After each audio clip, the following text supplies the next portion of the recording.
12 लोकसभा मतदारसंघात असं आपण येऊन पोहोचलोय माझं मत माझं सरकारच्या माध्यमातून. इथून गेल्या निवडणुकीत केंद्रीय कृषी मंत्री शरद पवार यांनी या मतदारसंघाचं प्रतिनिधित्व केलं होतं. आता ते राज्यसभेवर गेले, त्यामुळे विजयसिंह मोहिते पाटील या मतदारसंघात उमेदवार म्हणून राष्ट्रवादीचे आहेत.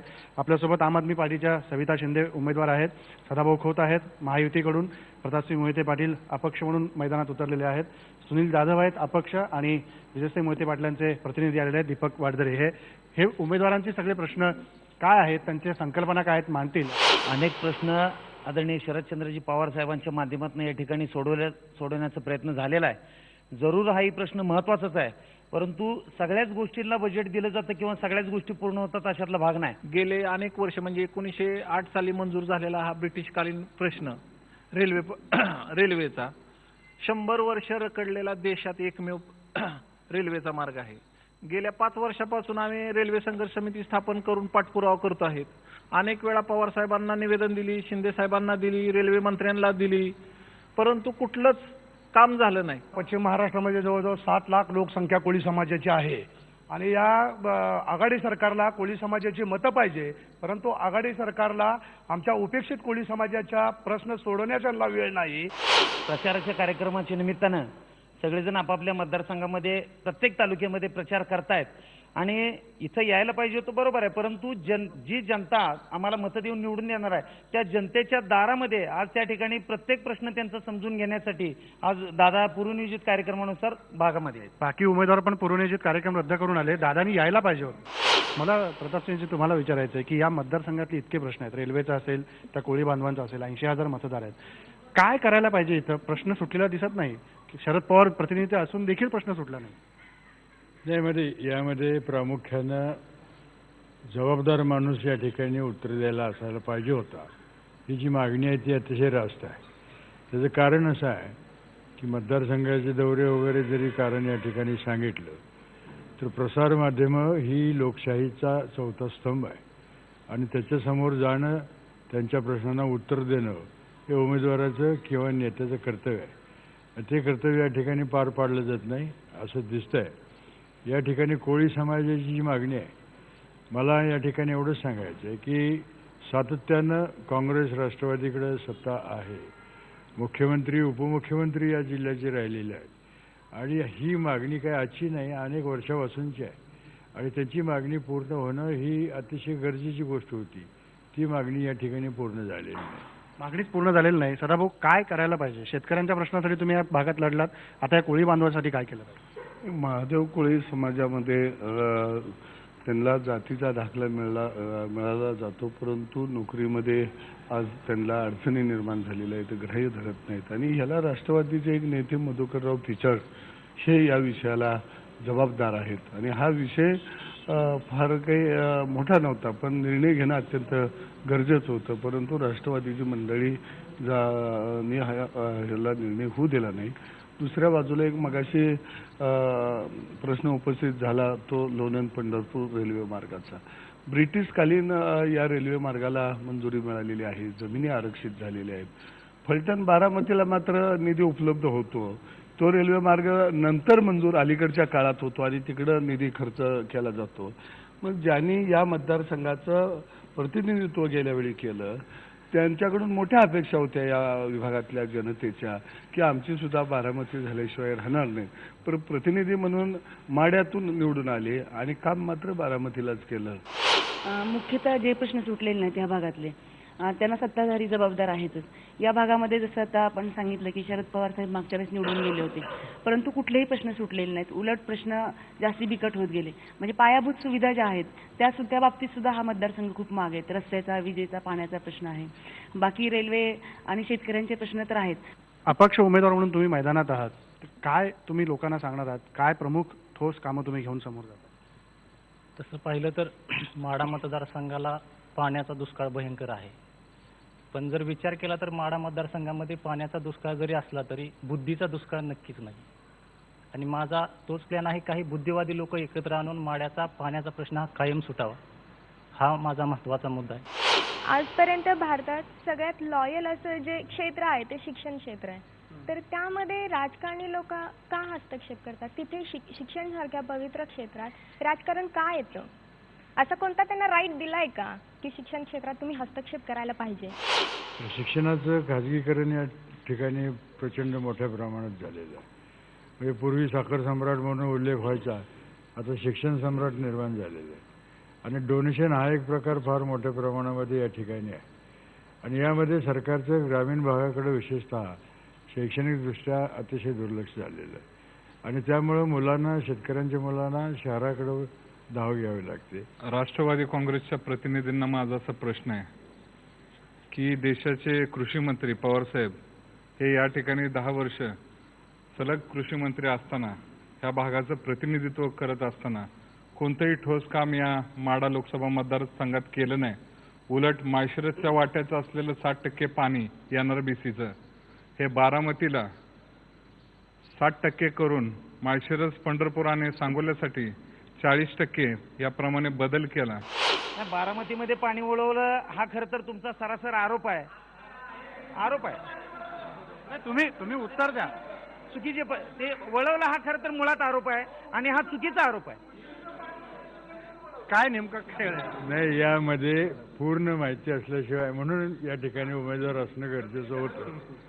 प्रतिनिधी जे माहिती सांगतायत खोटा आरोप, तर माझं त्यांना आव्हान आहे की त्यांनी आजच त्या ठिकाणी जाऊन बघावं. मला मुळात सांगायचं की शरद पवार ज्या दिवशी देशाचे कृषी मंत्री होते त्यावेळेस कृषी खात्याचं बजेट हे 80,000 कोटीच्या आसपास होतं. ते आज जवळजवळ 8 लाख कोटीच्या घरामध्ये आहे. मुळात काय माहितीये का की उजनीच्या पाण्याच्या संदर्भात उजनीचं पाणी पण पडवलं गेलं आणि नेरा नदीचं पाणी पण कॅनलचं त्यांनी तिकडे नेलेलं आहे.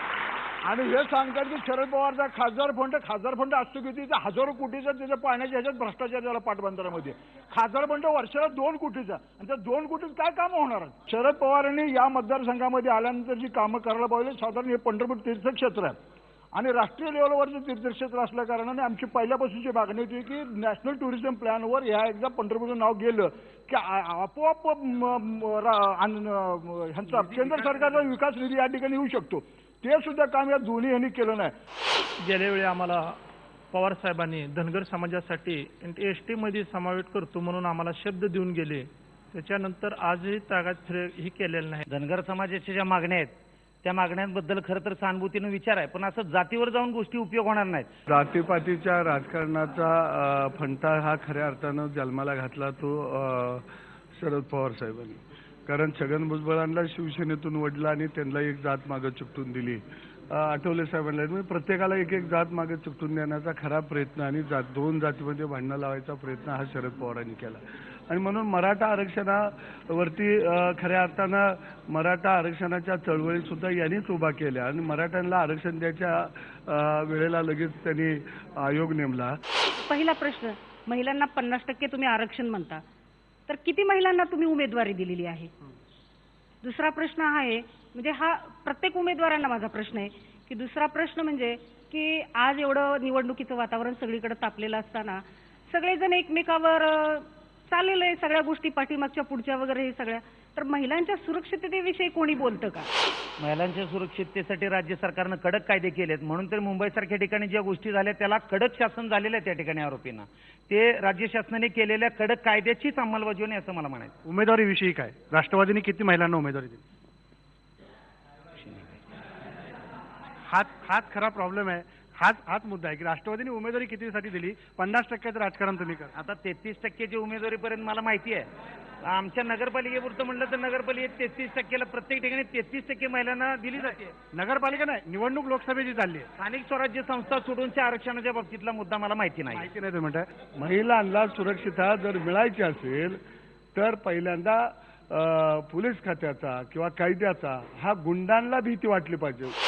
ऍक्च्युली सरकारची इच्छाशक्ती पण पाहिजे त्याच्यासाठी, कारण महिलांना कायम दुय्यम दर्जा दिला जातो आणि तीच विचारसरणी आहे ती राजकीय लोकांच्याकडे पण आहे. म्हणजे ते महिलांना एक स्वतंत्र व्यक्ती म्हणून समजत नाहीत. आणि जे आता अमेंडमेंट आल्या दिल्ली आणि मुंबईच्या घटनेनंतर, खरं तर ह्या घटना घडल्या म्हणजेच महिला असुरक्षित आहेत आणि जनमताच्या रेट्यामुळे काही अमेंडमेंट आल्या.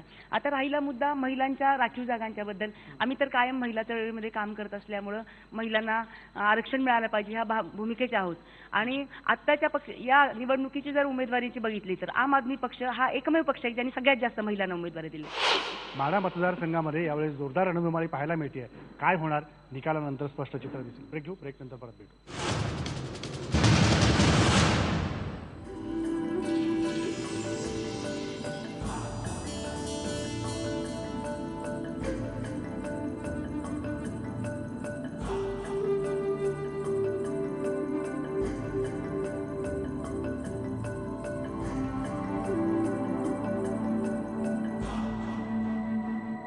माढा मतदारसंघातला काही भाग सोलापूर मतदारसंघाला जोडला गेलेला आहे आणि काही उर्वरित भाग हा माढ्यात तसाच शिल्लक आहे. काही गावांचा तो नेमका मुद्दा आहे. पण याच मतदारसंघात काही वेगवेगळ्या संस्था आहेत ज्या काम करतात. अपंगांसाठी असतील किंवा अंध मुलांसाठी असेल, एड्सग्रस्त मुलांसाठी असेल, बाल सुधारगृहामध्ये बालकाश्रम नावाची जी संस्था आहे त्या सगळ्या मुलांचं संगोपन करण्यासाठी आणि ही पिढी घडवण्यासाठी सगळ्या संस्था काम करतात. ज्येष्ठ नागरिक देखील आपल्यासोबत आहेत. काय समस्या त्यांच्या आहेत संस्था चालवताना? इतके वर्ष संस्था चालवली पण सरकार मदत करतं का हे आपण त्यांना विचारूया. मला सांगा की 100 वर्ष तुमच्या संस्थेला पूर्ण झाले, बालकाश्रमाला 135 वर्ष झाली. काय अडचणी तुम्हाला आल्या? तुमच्या मागण्या आत्ता नेमक्या निवडणुकीत सरकारकडे काय? आत्ता आमची अशी मागणी आहे की आम्हाला जो गॅस सिलेंडर जो मिळतो तो गॅस हा आम्हाला सबसिडी दरात मिळत नाही. 1350 रुपये द्यावे लागतात. त्यानंतर जी ही आमच्याकडे जे येणारी जी बालकं आहेत त्या बालकांना ते अनाथ निराधार असतात, कुपोषित असतात. याकरता शासनाने मोठ्या प्रमाणामध्ये भरीव निधी द्यावा. कारण सध्या शासकीय संस्थांना एका मुलामागे 3000 रुपये देतात आणि आमच्या ज्यासारख्या खाजगी स्वयंसेवी संस्थांना फक्त 1215 रुपये देतात. ही तफावत दूर करावी. एड्सग्रस्त मुलांचं संगोपन करता पालवी संस्थेच्या माध्यमातून सरकार बजेटमध्ये वेगवेगळ्या केंद्राच्या त्याची तरतूद वेगळी करतं, पण खरंच तो निधी तिथपर्यंत येऊन पोहोचतो? शासनाकडे फार काय अपेक्षा आता सध्या वाढलेल्या आहेत आमच्या. कारण काय झालेलं आहे की ह्या एड्सग्रस्त मुलांची संख्या वाढलेली आहे आणि त्या प्रमाणात निधी मिळत नाही. म्हणजे स्पेशल निधी कशासाठी तर इमारतीसाठी वगैरे जो निधी हवा आहे, कारण त्याचा मोठा खर्च असतो. पण शासन इमारतीसाठी कुठलाही निधी देत नाही. ज्येष्ठ नागरिक आहात तुम्ही, शिक्षण क्षेत्रातही काम केलंय. काय समस्या भेडसावतात त्या मतदारसंघामध्ये? आणि नागरिकाच्या का ह्याच्या दोन्ही पण शिक्षण खात्याबद्दल बोलायचं झालं तर असं म्हणता येईल की गेली अनेक वर्ष वेतनेतर अनुदान म्हणून जे संस्थेला मिळत होतं, नाममात्र गव्हर्नमेंट मिळत होतं, ते हल्ली मिळत नाही. शासनाची अपेक्षा मात्र अशी आहे की सगळ्या सुविधा पाहिजेत, सगळ्या गोष्टी चांगल्या पाहिजेत. यांच्या ऑफिसमध्ये जाऊन बघितलं तर यापैकी काहीही नसतं. पण लोकांच्या अपेक्षा मात्र त्यांची जास्त आहेत. पण त्या दृष्टीनं पैसा मागितला की पैशाच्या वेळेला ते त्यांनी दिले नाही आहे. तर वेतनेतर अनुदान हे द्यायलाच पाहिजे.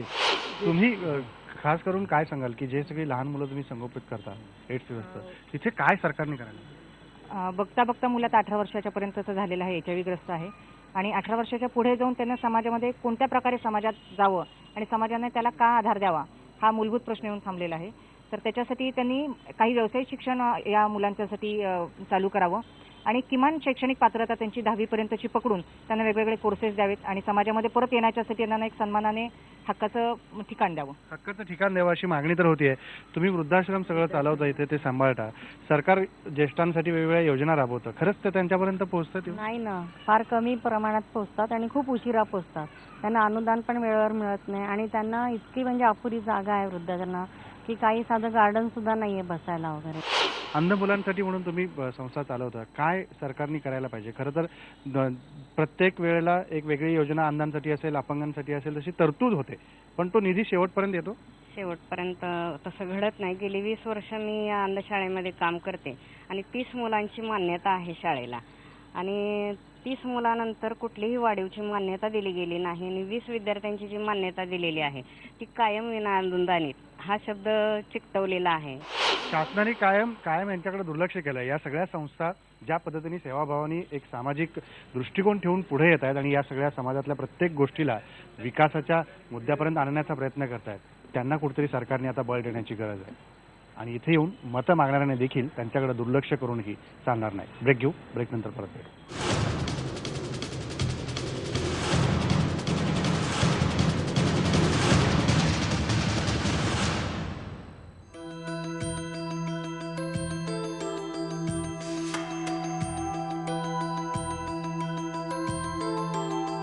माढा लोकसभा मतदारसंघातल्या मोडणीमध्ये मी आत्ता आलो. इथे कला केंद्र आहे. महाराष्ट्राला टाळ आणि चाळ अशी वेगळी परंपरा गेल्या शेकडो वर्षांची आहे. मात्र इथे अनेक नेते मंडळी येतील, आनंद घेतील या कलेचा. मात्र या कलाकारांचे प्रश्न कधी सोडवताना ते दिसत नाहीत. मतदार ते आहेत सगळे. आपण विचारूया यांचे नेमके काय काय प्रश्न आहेत, मतदार म्हणून तुमचे काय प्रश्न आहेत, काय या लोकसभेमध्ये या मतं मागायला येणारे सांगणार तुम्ही? राज्य सरकारने आमचे मानधन वाढवायला पाहिजेत. लोकांकडे, आमच्या कलाकारांकडे कोणीच बघत नाही. फक्त कलाकार फक्त लावणी महोत्सव झाली की संपला का विषय. आमचे अडचणी काहीतरी पूर्ण करायला पाहिजेत ना लोकांनी. आम्ही खूप वेळेस कुठं प्रयत्न केले आम्ही पुढं हे करणे मांडण्याची, पण काही ह्याचं हेच झालं नाही, त्याचं पूर्ण केलंच नाही त्यांनी. काय करायला पाहिजे सरकारने, कुठले मुद्दे उचलून धरायला पाहिजे तुमचे? थिएटरला पण संरक्षण पाहिजे ना. ह्या मुली कामं करतात पण त्यांना काहीतरी संरक्षण पण पाहिजे. त्या विषयावर पण अशी चर्चा झालेली आहे पण कोणी काही दाद घेत नाही. दाद घ्यायला पाहिजे. लवकर आमची कामं करत नाहीत, लक्ष देत नाही. त्यांना माहित असतं आम्ही कुठे हे आणा ते आणा, कुठून आणायचे, सारखे चक्रा मारायला. एक तर आमचं शिक्षण मुळात कमी असतं त्याच्यामुळे त्याचा त्या गैरफायदा घेतात. आम्ही इथं कलावंत असल्यामुळे त्याचा पण गैरफायदा घेतात ते. आम्हाला जे मान पाहिजे ते आम्हाला मान मिळत नाही. म्हणजे या पूर्ण जगात कसं राहायचं तेच आम्हाला समजत नाही की खूप. पण एक कलाकार म्हणून सुरक्षा मिळते? सुरक्षा पण नाही मिळत. असं आमच्याकडं जातीनं लक्ष घालणार कोणीच नाही. आमचे थिएटर मालक आहे समजा, आम्ही त्यांच्यावर राहतो तेच आमच्याकडे परिपूर्ण लक्ष देतात. नाही तर बाकी त्याच्यामध्ये सरकाराचं मी काय म्हणलं, कोणी जरी आलं तरी निवडून येऊन आमचं काय करणार हे आम्हाला. पण हे सगळे नेते मंडळी इथे येऊन सगळ्या थिएटरमध्ये आनंद तर घेतात तुम्ही सगळं सादर केलेलं कला, मग त्याच्या प्रश्नाचं पुढे काहीच करत नाही. त्याच्या प्रश्नाचं पुढे काय करणार आहे. आणि ते कसं आनंद घ्यायला येतात. ते का असे मुद्दे मांडल्यानंतर हा ठीक आहे आणि सकाळी गेल्यानंतर काय फोन पण घ्यायला तयार नसते. ते काय करणार आमच्यासाठी. मला जे मुद्दा मांडायचा आहे तो आहे मेन कास्ट सर्टिफिकेटचा. आमचे भाऊ जाऊ द्या, कोणी जाऊ द्या, आम्हाला कोणीच कास्ट सर्टिफिकेट देत नाही. किती चक्रा मारू द्या म्हणतात, एवढे पैसे भरा तेवढे पैसे भरा, आणि कास्ट सर्टिफिकेट शिवाय कुठलंच काम होऊ शकत नाही हे सगळ्यांना माहिती आहे. गॅप सर्टिफिकेटलाही तसंच आहे. समजा एखाद्या मुलीला थिएटरमध्ये आली 4-5 वर्षांनी तिला डबल शिक्षण चालू करायचं असेल तर ती कसं करणार झाली.